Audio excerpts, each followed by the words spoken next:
Ireland's Foreign Affairs Minister Simon Coveney has warned a Brexit with no trade deal between the UK and European Union would be an enormous act of self-harm and an extraordinary failing of politics. Mr. Coveney lamented the slow progress in negotiations, describing them as frustrating. He also said negotiators from Brussels are being consistent with the political declaration signed with the EU 6 months ago.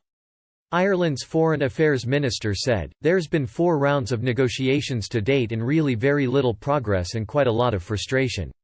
We will attempt to agree a future relationship agreement that had a basic free trade agreement, but with that there needs to be a level playing field provision, there needed to be a governance arrangement that could monitor and deal with disputes, should they happen.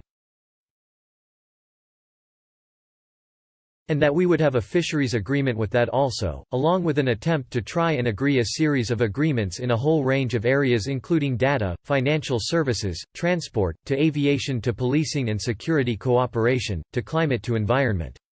There are more discussions happening this week and we hope the UK will adapt its approach to the commitment that they gave in the political declaration that they have moved away from since these negotiations began so we can try to put the pieces of this agreement in place.